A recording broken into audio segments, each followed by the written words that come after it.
खुलुमबाय गोजोन फुंबिलिनि गासिबो बड'लेण्ड बुब्लिनि अनसायगिरिफोरखौ बरायग्रोबाय।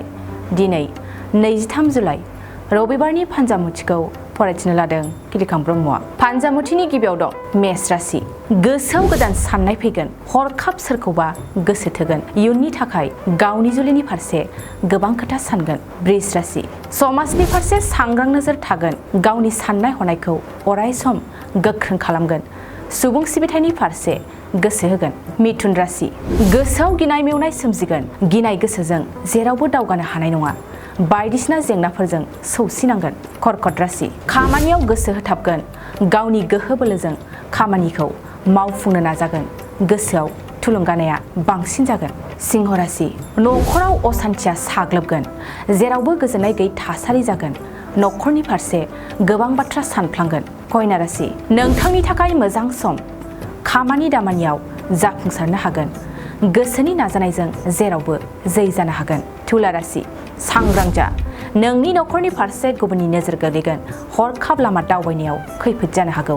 वृश्चिक राशि। न'खराव आय बांगोन, न'खरनि थाखाय धोन सम्पति आरजिनायनि मोजांसिन सम, गोसो होथाबनानै खामानि मावोब्ला बांसिन आय फैगोन। धनु राशि। गोसोनि साननाय हनायफ्रा मोजांसिन जागोन, दिनै सान्थि गोसोयै थानो हागोन, न'खराव गोजोन खौसेयै गोरोबलायनो हागोन। मकर राशि। गोसोआव गोबां गिनाय फैगोन, माबा मोनसे दाय मावनानै गोसोआ उदां मोननाय नङा, गिनानै उसाव बादाव जागोन। कुम्भ राशि। देहानि फारसे मोजां जानाय नङा, हरखाब देहायाव बेमार आजार नुजाथिगोन, देहानि जेंनाखौ लानानै जिंगासिगोन। मीन राशि। खैफोदनि समाव मोजां लोगो मोनगोन, लोगोनिफ्राय मदद मोननो हागौ, गोसोनि खोथाफोरखौ लोगोनो फोरमायनो सानगोन। दिनै सानसेनि राशि फरायथिनायाबो एसेनोसै। आसा खालामो नोंथांनि दिनैनि साना मोजाङै मोजां थांगोन, बेखौ बड'लेण्ड बुब्लि न'खरनिफ्राय मिजिंथिबाय। गोजोन्थों। 2023-24 सोलोंथाइ बोसोरनि थाखाय गोदान मुं थिसननाय लानानै फैदों डन बस्क' डिग्री कलेज साफागुरिया। देग्लायनिफ्राय डन बस्क' डिग्री कलेज साफागुरियाव बेचलर अफ आर्ट्स एबा BA नि सेथि सेमिस्टारनि गोदानै मुं थिसननाया दायो सोलिगासिनो दं।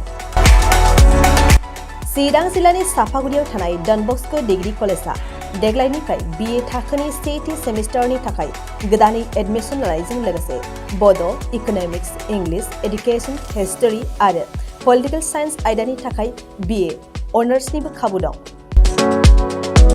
गोग्गो सोलोंथाइनि थासारिजों लोगोसेयैनो डन बस्क' डिग्री कलेज साफागुरियाव आलादा आलादायै हौवा हिन्जावनि थाखाय हस्टेलनि खाबुबो दं। जुदि फरायसाफोरा डन बस्क' डिग्री कलेज साफागुरियाव BA सेथि सेमिस्टारनि थाखाय गोदानै एडमिसन लानायनि सायाव आबुं बाथ्राखौ मिन्थिनोब्ला नैबे मबाइल नम्बर 9365519959 आव थोंजों सुला लानो हागोन।